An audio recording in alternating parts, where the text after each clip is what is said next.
Hi, Conrad Zimmerman from FistShark Marketing here. If you like the show, we'd really appreciate it if you could give it a 5-star review on iTunes or Stitcher or wherever you got this podcast from. Or maybe that means a like or a share on YouTube or Facebook. Whatever. It all helps new people find the show, which means there can be more people to lean on in the inevitable support group to follow. And thanks for listening.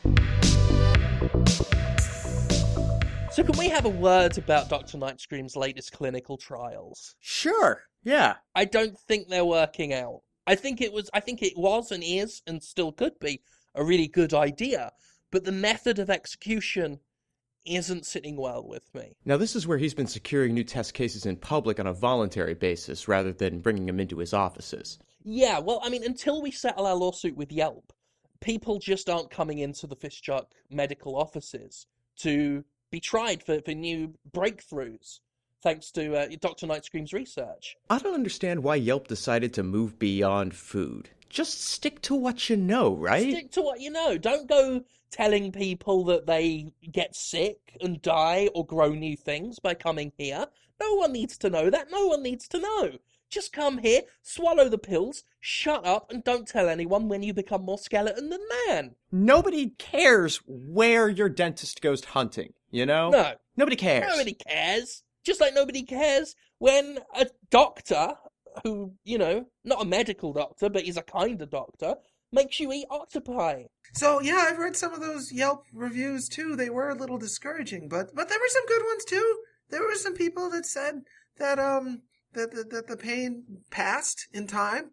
2 stars. That was a heads up that I enjoyed. Percy Poppins, the man with a penis for a face, is really pleased. Yeah, Percy Poppins is a great example. So I'm not taking it to heart that the Yelp reviews are as bad as they are now. I mean, it's fine, but the problem is we can't get people into the office for clinical trials anymore. And Dr. Nightscream has a lot of drugs that he wants to try out on people.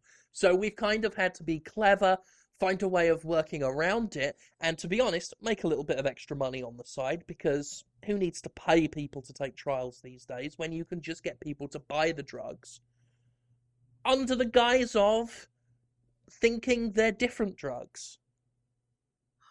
Oh, so it's kind of like a pharmaceutical salesman, sort of marketing. Yeah, kind of.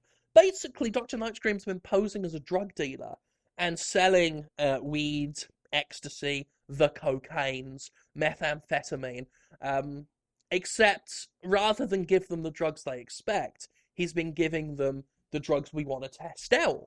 And he gives them a questionnaire to fill out. They don't question it, really, because they just want that sweet, sweet meth. And they then give him the feedback, and he's been collating data that way.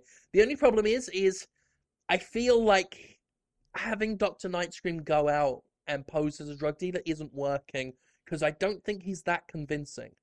He's not a good drug dealer. No, he doesn't play drug dealer. First of all, he's not subtle. No. Like, you need to be a little streetwise when you're in that role, and he's not at all. Like, he's just very, very sort of out in the open about what he's doing all the time in every respect. And so when you apply that to being a drug dealer... Yeah. I mean, typically drug dealers don't wear full gas masks and a bandolier of syringes, which I thought was part of the costume, but then remembered that, no, that's just how he looks. Yeah, that's just what he wears. Yeah, he's not really even putting any effort into a disguise. Like, you want to wear, most drug dealers look pretty normal. And Dr. Nightscream, on the best of days, doesn't look normal. No, and then when he puts on the lab coat, Mm-hmm. where he's taken a black marker to the back and written, "I sell drugs" in big letters. It's a little on the nose. Yeah, it's a bit, it's kind of a red flag. Yeah. So to speak. I mean, at least he took my advice and wore a beanie hat. But that just looks silly with the mask. So struggling to blend in is not really a blending in. challenge. I mean, he keeps getting arrested as well. Because his main method of selling is to walk up to basically anybody on the street, even a police officer in full uniform. They're not even undercover from Vice. He's just walking up to anyone he sees and going, "Hello, drug addict. Would you like to buy some drugs from me, please? I've got good ones." And then what happens? 9 times out of 10, they arrest him. He keeps plying his trade directly outside of Boston PD. Yeah, that's the other thing. He really just doesn't know the market. No. I mean, he's gotten some sales, but the sales to arrest ratio outside Boston PD skews heavily toward arrest. And they keep dragging him in, but they can't hold him because they can't identify any of the drugs that he's actually carrying. No laws cover those drugs, be it judicial or physics.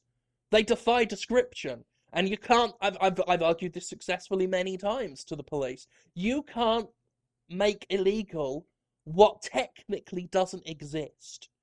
And those drugs technically don't exist. Not yet. That's why we're having trials, or trying to, except the police getting in our way, in the way of progress. Do they want us to go back to testing on animals? I don't think so. I don't like doing it. I'd rather test them on people, willing, paying people, who think they're getting LSD. So it's sounding like the only real issue is trying to help him to blend in a little more. What if we gave him a shirt that said "not a drug dealer"? Now that would be good, because how many drug dealers actually advertise that they're drug dealers? They want you to think the opposite most of the time. Yeah, so it's still a little on the nose, but it's maybe moving in the right direction. Maybe we could give him a briefcase to put the drugs in, rather than the giant sack he holds over his shoulder with drugs written across it.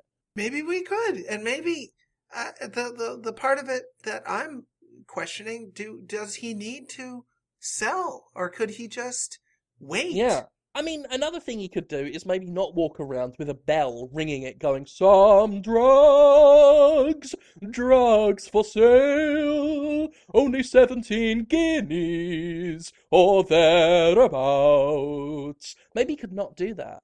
That would be good. I mean, just anything to really bring it down a notch, I think, is really what we're talking about. It's just subtlety, not his strong suit. Have we considered maybe just not having him do the dealing?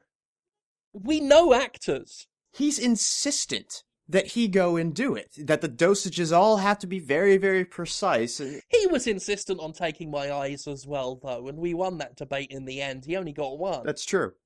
I did like the replacement. I think it's a pig. Maybe if we can come up with the right person to do it, someone that he'll sign off on. Someone who's not doing much right now. Someone who you could feasibly believe is a drug dealer. Someone who hasn't got really anything to live for, to worry about if they were to get arrested. I mean, I'm thinking it's a toss-up between Dean Cain and Dustin Diamond. Well, Diamond has more the look. And connections. I think he's in jail, though. He's actually in jail right now for that stabbing. That could work, though. What if we smuggle, if we bung all the drugs up Craig's arsehole and send him in to meet Dustin Diamond, and then Dustin would really like it if the poo was just directly deposited into his hands rather than done in the toilet. But we could pay the guards to look the other way. We'll smuggle them in. The prison populace would love to try this stuff out for us. And, we wouldn't make money off it, but we'd get snouts. Isn't that what they call them in there? Snouts? Yeah, they call them snouts, and sometimes they do have money. So every once in a while, not that I would know, but you can sell things to someone who's been incarcerated and make a little bit of profit. You could also just put it in the prisoner's food while they're not looking. That would be nice. Or inject it in them. Sometimes they sleep, and you could just inject them as they sleep. And maybe they'll get superpowers. Maybe it'll go really good. Do we want superpowered criminals? Actually, there'd be a ton of merchandise in that. Yeah, it could be pretty marketable. A lot of people look up to criminals as it is. Imagine if a criminal could fly, or could it make you explode. Or alternately have an erection for 4 or plus hours. Oh, wow. Flying, exploding, constant erection, criminal. In the air, nude, for all to see, flying down, sticking erection in your salad, smiling, hugging, friend, best friend, friend to all the children. I love it. And he would make the perfect foil if he does go the super criminal route for Percy Poppins, the man with a penis for a face, who, to be honest, as a vigilante, has not met with much success yet.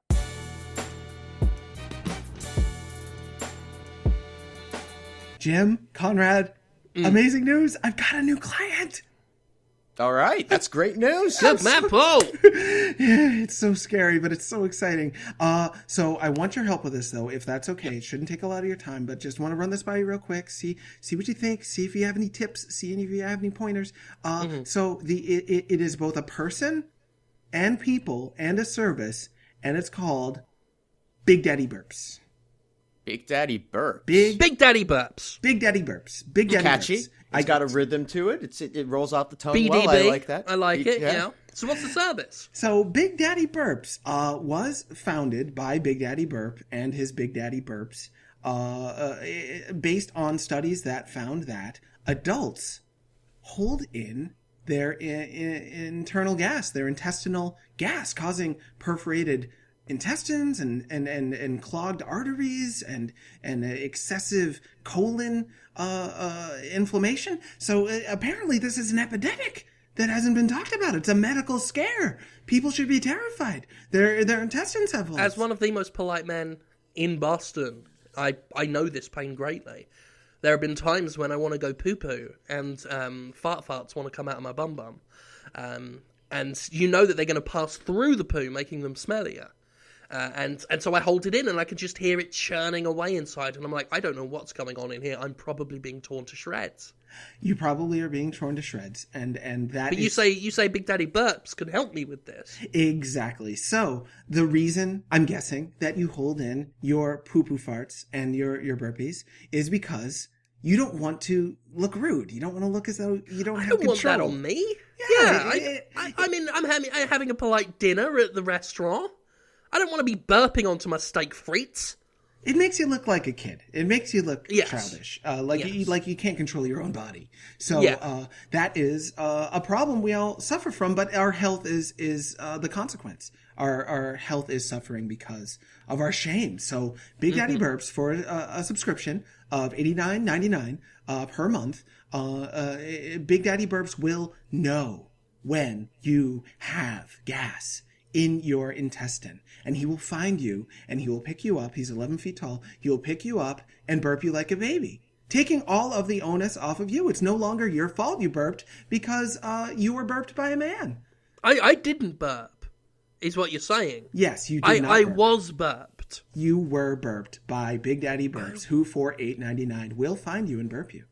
All right, so let me just make sure I have this clear. It's a hypothetical situation. I am hanging out, having a nice meal in a classy restaurant. Mm-hmm. I feel the need to belch. Yes. A man bursts into the dining room, picks me up, throws me over his shoulder, and hits my back until I burp. That's right. And then leaves, and I resume my meal. Yeah. And because this intrusion, this assault, was inflicted upon me, I am not to blame for the rude behavior of the belch. Big Daddy Burp he shoulders the shame on his big 11-foot tall man's shoulders so that I don't have to. That's amazing. I love this. This is a great service. One thing, though, I mean, that was wonderful, Conrad. Thank you. We don't use the word assault. We actually have a release form that explicitly says on the top, it is not assault if you are battered by Big Daddy Burps to the point of bruising a brick. Yeah, because he is strong and he is relentless, regardless if he can pick me up and burp me, that's a strong man. That's like Hulk Hogan, but less racist. He has been described that way before. It's true. And he's even taller than Hulk Hogan. He's even stronger than Hulk Hogan. He's even more relentless than Hulk Hogan. He's not more racist. He doesn't speak a whole lot, and that is by design. You know, you want an apolitical burper. Exactly. He is an everyman Get your burper. politics out of my burp. And so, but this is just one guy, or does he have other people in the organization? Because, I mean, I think it would be a lot to take on for just one person.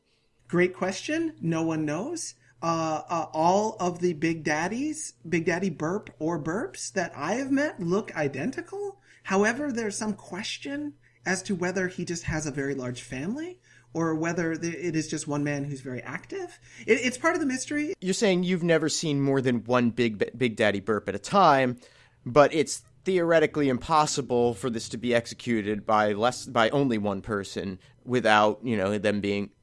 You're basically saying this is Santa Claus. Yeah, he's basically Santa Claus who will find you in your bathroom, in your bed, on a mountaintop, underneath a rug, in your car, driving your car. If you need to burp, he will find you and he will grab you and he will burp you.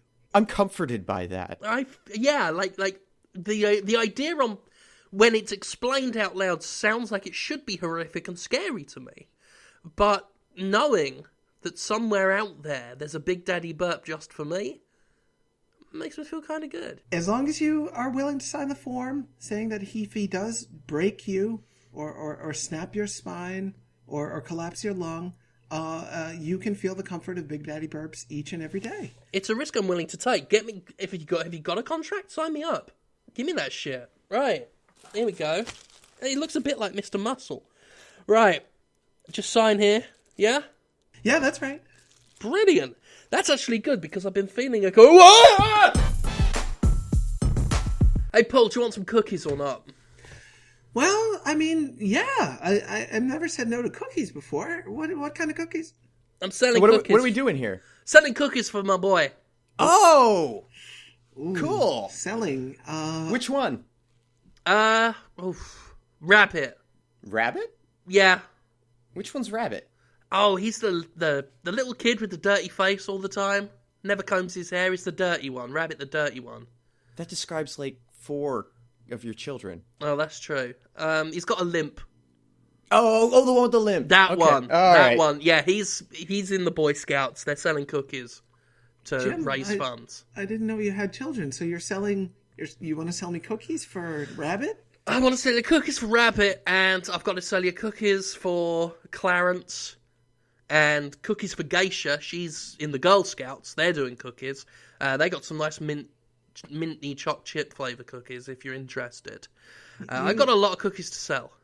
You have a daughter named Geisha? Doesn't that mean servicewoman in Japanese?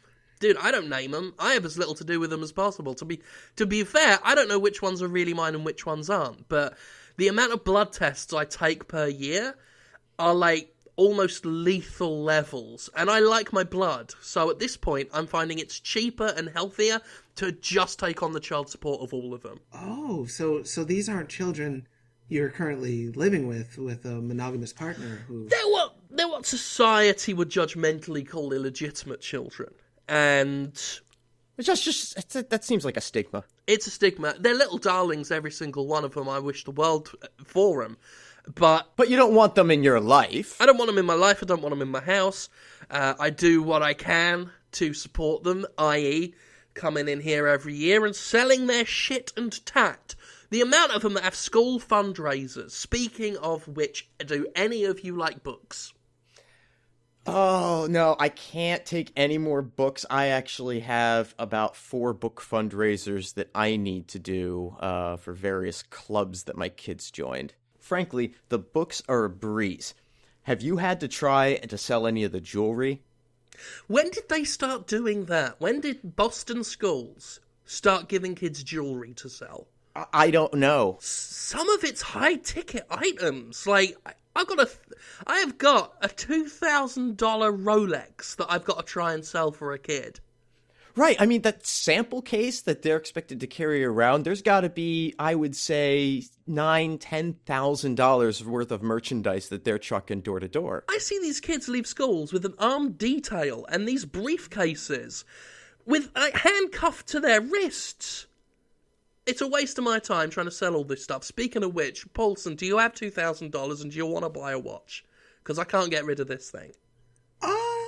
Can I see the watch first? I could go Yeah, to the I've bank. actually we got a catalogue. Let's see. Cookies, medical supplies, jewellery. There we are, there's the jewellery one. And you know what? Have a look at the medical supplies one as well. There's a lot of ampoules that the kids are trying to sell. Well, I don't currently have any medical needs other than... There's all sorts there. There's balms and salves, ointments, bandages, loads of stuff. I mean, you never know when you might need a fully working defibrillator. This is to benefit the children? It's for the school. It's, you know, with the government being what it is, schools being underfunded, they're resorting to more and more extreme methods to turn their children into miniature salespeople, which, of course, just means that the parents are doing all of the selling for them. And I guess being a marketer as well, I guess that's why the kids are looking up to me and Conrad to look after our children. I have to support the just fundamentally, like on principle, the idea is sound. Is it a little inconvenient for me personally to have to participate in it? Sure, but I think it's for a greater cause, right? Yes, It's teaching children the value of cheap labor. Yeah. And, that people could say, like, should you be having so many quote-unquote illegitimate children? Look, I'm not breeding bastards. I'm raising a sales force. That's the way I look at it. I like to look at that too. And half the kids, we don't even know if they really belong to Conrad or me. I mean, at the moment, we're kind of just like... I actually think you have two of mine right now. Yeah? Yeah. I wouldn't be surprised. A couple of them have got mustaches already. So, I don't mean to sound untrusting, but is there any negative consequence if you don't sell the Rolex watch? They won't get a gold star. Yeah, the kids get a gold star if they sell. And I'm not having any bastards of mine not getting gold stars and doing well in school. How's that going to look on me? Sure. If I've got 30 kids and not a gold star among them, I at least need 5 of them to get somewhere. Not to mention, I mean, doing what we do, the professional implications of not having our children be top performers, I mean, could be devastating. So do you want to look at this catalogue of desk fans or not? I'll look at it, but, I'll tell you what, right? I'll give you the lot, right? Desk fans, have a look at that. Floggers and condoms, have a look at that. Condoms and floggers, have a look at that. We got the leather and latex quarterly. 4K TVs. Guys, I'm not sure this is actually from a school. You're going to need some holiday greenery. We got wreaths, we got garlands, we got small just in trees. time for Christmas. The insignia. We got custom kitchen delivery. There's a Russian flag on all of these catalogs, except for this one, which just has a cartoon penis going inside of a cartoon butthole. Are you sure these are Boston schools that the kids got the catalogs from? Any chance that these kids just found these catalogs? Or... Well, we spread our seed far and wide. Oh. There is a lot of international marketing going on with these catalogs. What nation has a cartoon penis going into a butthole for its flag? I haven't heard of that. Are you sure that's a country? Or... Oh, no, that's one of mine. That's a charter school. Oh. Is it a good school? Oh, man, you wouldn't believe it. Like, you get a lot of one-on-one attention with the teacher and the students. So, if I buy a watch from you, Jim, and I buy cookies from you, Conrad, you're sure this is going to benefit your children? Like, I'll do it for you guys, but I don't make a lot of money here, so it's got to matter, or else I can't really justify it. Does it'll matter. Sense? It'll matter. Like, you'll be giving these kids the best start they can get. Okay. Yeah? I'll do it for you guys. I'll do it for you guys. And just put yourself down for one of these MRI machines too while you're at it. Mm-hmm. Yeah. And maybe take out a loan from the school. They've started doing that now too. Do you own your house? I do, but I don't have to. I've got a 10-year-old who is really good with mortgages. Well, I can talk to your mortgage child, but I can't commit right now. Hey, look, we just want a face-to-face, yeah? We'll get talking. Sure. Good man. Right, love to stop and chat, but I've got the whole office to do. Doris! Do you like assault rifles?